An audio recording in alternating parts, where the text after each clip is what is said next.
Hello, my dear viewers. Myself Anwar Hussain Barbia, and I welcome you to my channel AHB Physics. So today in this class, we are going to study combination of capacitors or grouping of capacitors. So what is combination of capacitor means हम capacitors को कैसे connect कर सकते हैं, means how can we combine the capacitors to get the effective capacitance or equivalent capacitance. The same you have studied in class 10, that is the combination of resistors. वहाँ पे आप लोगों ने क्या पढ़ा था? Series combination of resistor, parallel combination of resistor. Similarly, here also we'll study the series combination of capacitors and parallel combination of capacitors. ठीक है?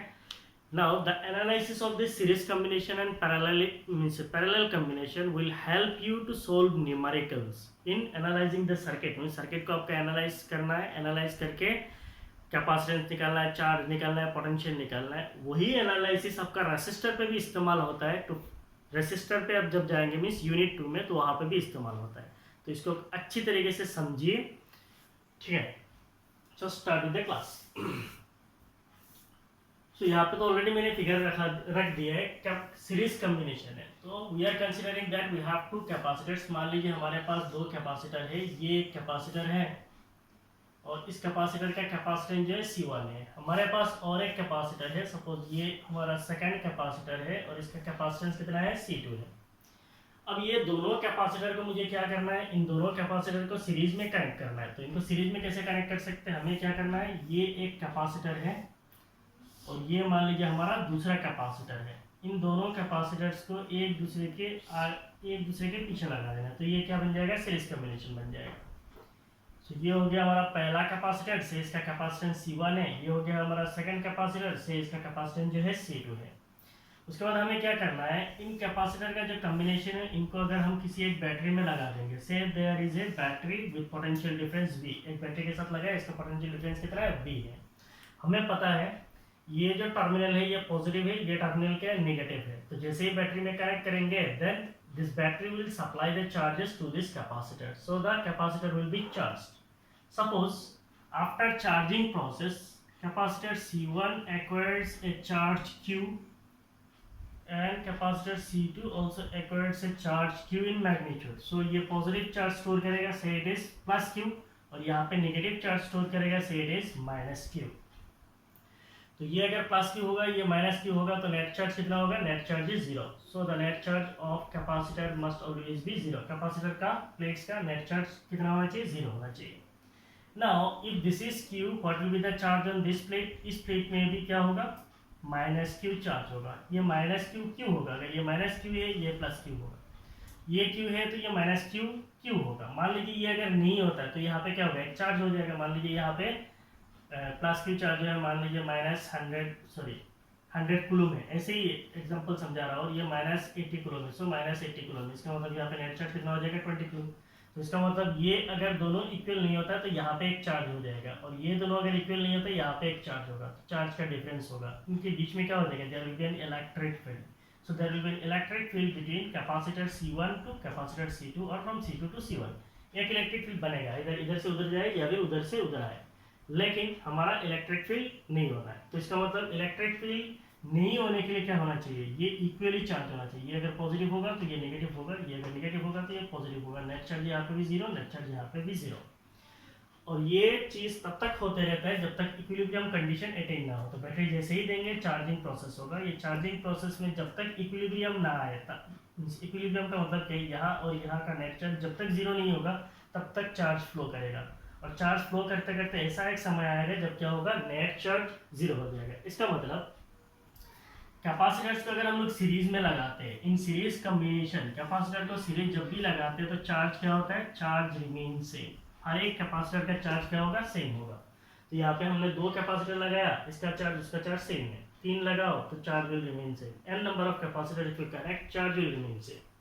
अब ये बैटरी क्या कर रहा है? पोटेंशियल डिफरेंस दे रहा है. तो बैटरी का जो पोटेंशियल डिफरेंस है that will be divided across the 2 capacitor. तो इस बैटरी का एक पोटेंशियल कहाँ पे होगा? कैपेसिटर C1 के ऊपर लगेगा, और दूसरा पोटेंशियल जो है वो कहाँ पे लगेगा? कैपेसिटर C2 के ऊपर लगेगा.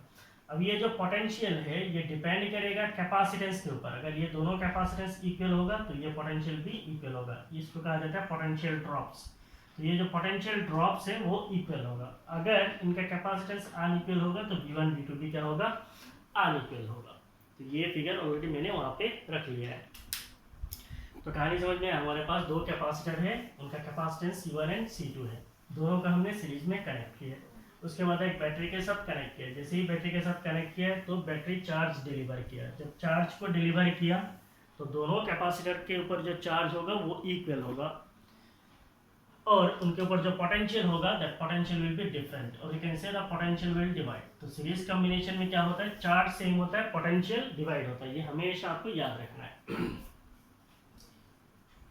सो इसका डेरिवेशन आपको आ सकता है, derive an expression for the equivalent capacitance of three capacitors with capacitances C1 C2 and C3 connected in series बोल के। So consider two capacitors with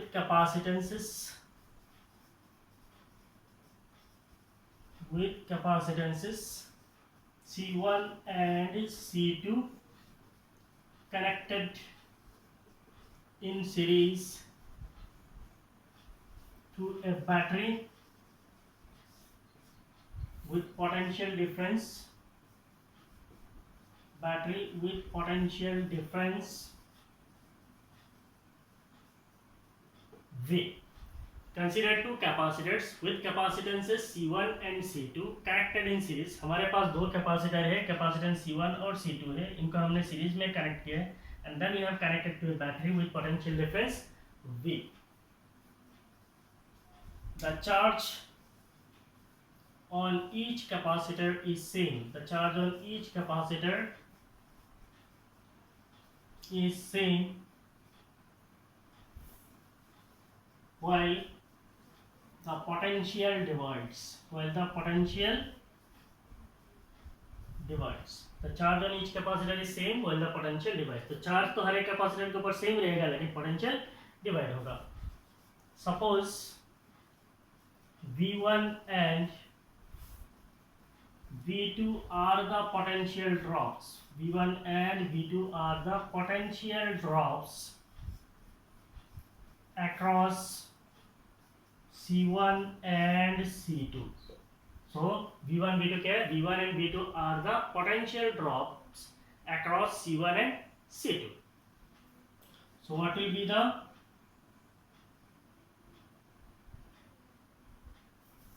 simply you can say that thus potential supplied by the battery is V will be equal to V1 plus V2. तो battery कितना potential difference दे रहा है, V, it will be equal to potential drop across C1 plus potential drop across C2.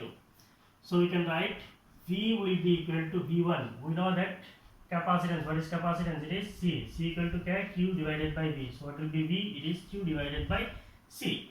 So capacitor C1 जो है, इसका charge कितना है, इसका चार्ज है Q, और इसका कैपेसिटेंस कितना है, कैपेसिटेंस है C1। कैपेसिटर C2 जो है, उसके ऊपर भी चार्ज कितना है, Q है, और कैपेसिटेंस कितना है, C2 है। So it is Q divided by C2. Next, if the two capacitors are replaced by a single capacitor, if the two capacitors are replaced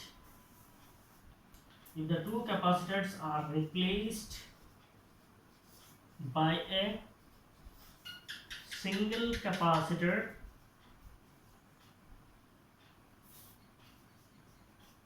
with capacitance C equivalent. If the two capacitors are replaced by a single capacitor with capacitance C equivalent, ये जो C equivalent है इसको equivalent capacitance कहा जाता है या फिर effective capacitance कहा जाता है। तो इसको मैं आपको समझा रहा हूँ, पहले इसको लिख लीजिए।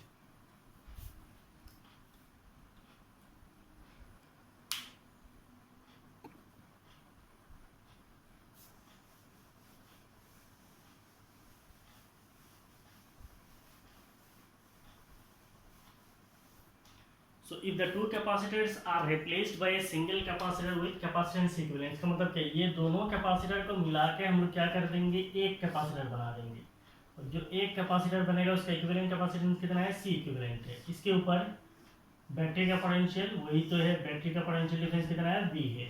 तो यहाँ पे जो चार्ज होगा Q है, यहाँ पे चार्ज क्या है, -Q है। So if the two capacitors are replaced by single capacitor with equivalent capacitance C equivalent, इसका मतलब दोनों कैपेसिटर को मिला के एक ही कैपेसिटर बनाया जिसका इक्विवेलेंट कैपेसिटेंस कितना है, C इक्विवेलेंट है। और हमने देखा है V इक्वल टू क्या होता है, V equal to Q divided by C1 plus Q divided by C2। ये V क्या है, it is the potential difference of the battery. तो इस V को हम लोग क्या लिख सकते हैं, charge Q divided by C equivalent. So you can say that therefore Q divided by C equivalent will be equal to Q divided by C1 plus Q divided by C2।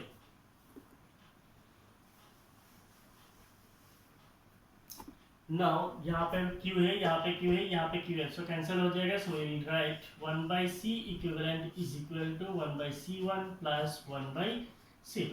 so the equivalent capacitance of two capacitor is, the equivalent capacitance of the two capacitor is the sum of reciprocals of the reciprocal। पहले तो आपको sum of reciprocals है। so the equivalent capacitance of two capacitor is the reciprocal of the sum of the reciprocals of the capacitance है। तो उतना कहानी नीचे 1 by C equivalent equal to 1 by C1 plus 1 by C2 है, ठीक है। Now if you consider that there are three capacitors, so for three capacitors in series, अगर हमारे पास तीन कैपेसिटर होता है तब क्या होगा। so we are having three capacitors। Three capacitors का मतलब क्या है, हमारे पास ये एक कैपेसिटर है, ये एक दूसरा कैपेसिटर है, ये और एक कैपेसिटर है। एक का कैपेसिटेंस C1, दूसरा C2, तीसरा C3 है। तो ये जो तीन कैपेसिटर है इनको हम लोगों ने क्या किया, सीरीज में कनेक्ट किया। तो अगर तीन को सीरीज में कनेक्ट करेंगे, इक्विवेलेंट कैपेसिटेंस कितना हो जाएगा, 1 by C equivalent will be equal to 1 by C1 plus 1 by C2, 1 by C2 plus 1 by C3। अगर आपको एग्जाम में आता है तीन कैपेसिटर के लिए डिराइव करने के लिए, तब क्या करना, तीन कैपेसिटर वहाँ पे ले लेना, लेके आप सेम स्टेप से डिराइव कर लेना। So for three capacitors it's okay if we have n number of capacitors, that is for n capacitors, for n capacitors।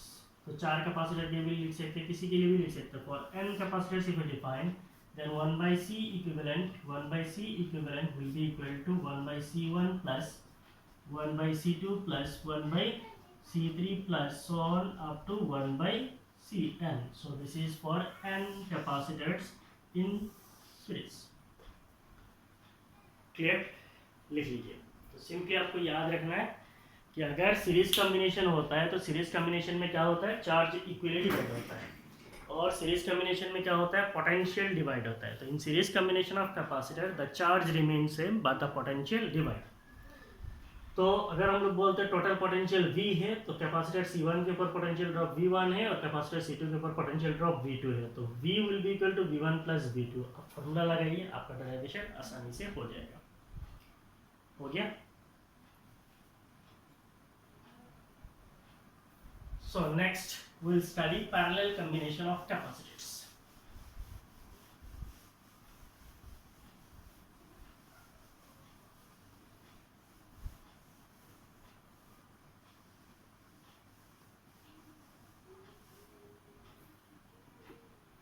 Now say you have two capacitor। मान लीजिए यहाँ पे ये कैपेसिटर है और इसका कैपेसिटेंस है C1। हमारे पास और एक कैपेसिटर है ये, और इसका कैपेसिटेंस कितना है, C2 है। इनको पैरेलली कनेक्ट करना है। सो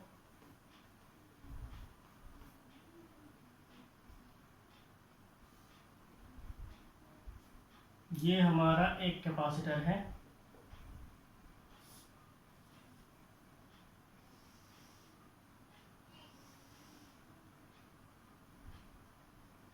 और ये हमारा सेकंड कैपेसिटर है। इन दोनों कैपेसिटर को हमने कैसे कनेक्ट किया है, पैरेलल में, है ना। अभी तक कनेक्ट ही नहीं किए, ठीक है। सो ये मान लीजिए आपका पॉजिटिव टर्मिनल है और ये आपका नेगेटिव टर्मिनल है। इसका कैपेसिटेंस C1 है और इसका कैपेसिटेंस C2 है। तो ये दोनों कैपेसिटर है, इनको कनेक्ट करना है। कैसे कनेक्ट करना है, पैरेलली कनेक्ट करना है। अब बोलिए ये पैरेलल कनेक्शन है या सीरीज कनेक्शन है।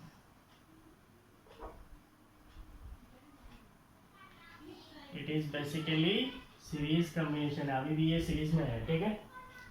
मान लो यहाँ से मैं तोड़ देता हूँ, तोड़ के ऐसा कर दीजिए, क्या हो जाएगा, सीधा कर दीजिए, सीरीज में आ जाएगा। तो इसका मतलब ये अभी भी सीरीज कम्बिनेशन में है। पैरेलल कम्बिनेशन में लेके जाने के लिए इसके नीचे और एक बैटरी कनेक्ट करना है। सपोज ये हमारा बैटरी है और इस बैटरी का पोटेंशियल डिफरेंस कितना है, V है, ये पॉजिटिव टर्मिनल, ये नेगेटिव टर्मिनल। सो इमेजिन तो अभी अगर हमारा कैपेसिटर कुछ इस तरह है तो हमारा दोनों कैपेसिटर अभी क्या करना है, पैरेलली कनेक्ट करना है। तो ये पैरेलल कनेक्शन हो गया। इसके साथ एक बैटरी लगा, ये एक बैटरी है, इसका पोटेंशियल डिफरेंस V है। इमेजिन इसको जैसे ही कनेक्ट करेंगे ये बैटरी क्या करेगा, चार्ज को डिलीवर करेगा। Say that charge is Q, ये बैटरी कितना चार्ज दे रहा है, Q amount of charge deliver कर रहा है। अब इमेजिन कीजिए ये चार्ज जब यहाँ पे आएगा तो चार्ज के पास दो रास्ता होगा, एक रास्ता किधर होगा, इधर, और दूसरा किधर, इधर।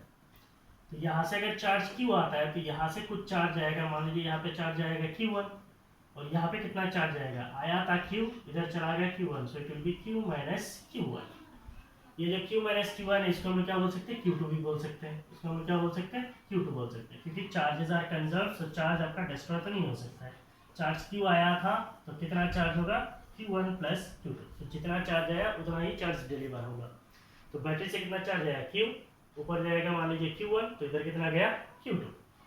तो इस बैटरी का जो चार्ज है ये इधर जाएगा, मान लीजिए यहाँ पे जो चार्ज होगा सेड इज Q1, तो यहाँ पे चार्ज कितना होगा, माइनस Q1। यहाँ पे अगर चार्ज होता है Q2 तो इस प्लेट में क्या होगा, माइनस Q2। तो यहाँ पे नेट चार्ज कितना है, 0 है, यहाँ पे नेट चार्ज कितना है, 0 है। बैटरी का टोटल चार्ज कितना है, बैटरी का टोटल चार्ज Q है, वो डिवाइड हुआ है C1 और C2 के ऊपर। याद रखना पैरेलल कॉम्बिनेशन में चार्ज Q जो है वो क्या होता है, डिवाइड होता है, और पोटेंशियल V जो है वो क्या होता है, सेम होता है, because it is connected to the same battery.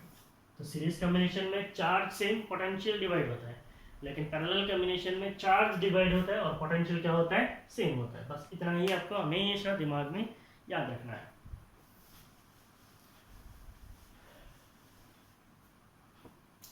So again, consider two capacitors with capacitances. Consider two capacitors with capacitances C1 and C2 are connected in parallel to a battery with potential difference V. Battery with potential difference V. So consider two capacitors with capacitances C1 and C2 connected in parallel to a battery with potential difference V. तो हमारे पास दो capacitor है, एक है C1 दूसरा है C2, दोनों को पैरेलली कनेक्ट किया है, कहाँ पे, across a battery with potential difference V. The potential across each capacitor is same. हर एक कैपेसिटर के ऊपर पोटेंशियल क्या होगा, सेम होगा। The potential across each capacitor is same, but the charges divides. लेकिन चार्ज क्या होगा, डिवाइड होगा। Suppose Q1 and Q2 are the charges, Q1 and Q2 are the charges on capacitor C1 and C2 respectively. Suppose the charges on capacitor C1 is Q1 and capacitor C2 is Q2, क्योंकि charge तो divide होगा, तो C1 के ऊपर अगर charge होता है Q1 तो C2 के ऊपर चार्ज क्या होगा, Q2.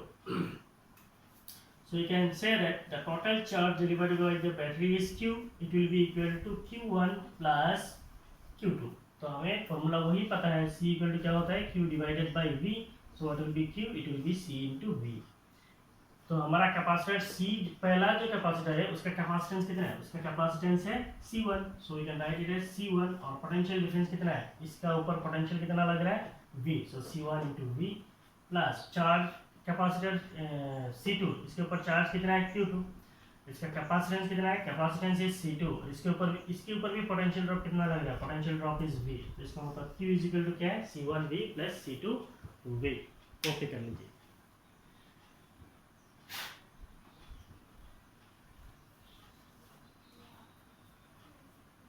हो गया।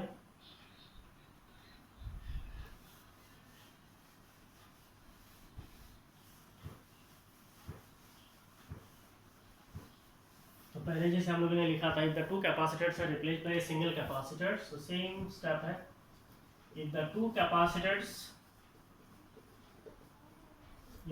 capacitors are replaced by a single capacitor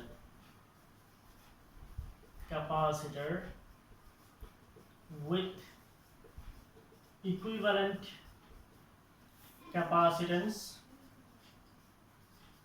इसको इफेक्टिव कैपेसिटेंस भी कहा जाता है, इफेक्टिव कैपेसिटेंस और equivalent capacitance. If the two capacitors are replaced by a single capacitor with equivalent capacitance or effective capacitance, C equivalent, EQ, then we can write what is Q? Q equal to CV, क्योंकि हम लोग ये दोनों capacitor को मिला के एक capacitor बनाएंगे, तो एक कैपेसिटर बना दिया, इक्विवेलेंट कैपेसिटेंस कितना है, C इक्विवेलेंट है। इसके अक्रॉस में एक बैटरी लगाया, बैटरी का पोटेंशियल डिफरेंस कितना है, V है, तो यहाँ पे चार्ज Q है, यहाँ पे चार्ज क्या है, माइनस Q है। So you can write Q, what will be Q? Q will be equal to C equivalent into V, so you can write C equivalent into V will be equal to C1V plus C2V, V, so it is C equivalent will be equal to C1 plus C2, so the equivalent capacitance for two capacitors connected in series is C1 plus C2. So parallel combination में capacitance simply add होता है और series combination में reciprocal का add होता है और फिर उसका reciprocal किया जाता है, तब जाके आपको equivalent capacitance मिलता है। Now if you consider for three capacitors, अगर हमारे पास तीन कैपेसिटर होता है तो कैसा होगा, C equivalent will be equal to C1 plus C2 plus C3। अगर आपको तीन कैपेसिटर के लिए डराइव करने के लिए बोलता है तो आप सीधा तीन कैपेसिटर पहले से ही ले लीजिए, लेके डराइव कर लीजिए, तो यहाँ पे C1V plus C2V plus C3V होगा, खत्म। And if you consider that we have n number of capacitors, that is for n capacitors. So if we have n number of capacitors, so the equivalent capacitance will be C1 plus C2 plus C3 plus so on up to Cn, ठीक है। So this is for n capacitors। तो ये तो हो गया आपका grouping of capacitors। So in next class we'll meet with one more topic, that is energy stored in capacitor as well as energy density in electric field। Till then आप पढ़ते रहिए। Thank you, bye bye।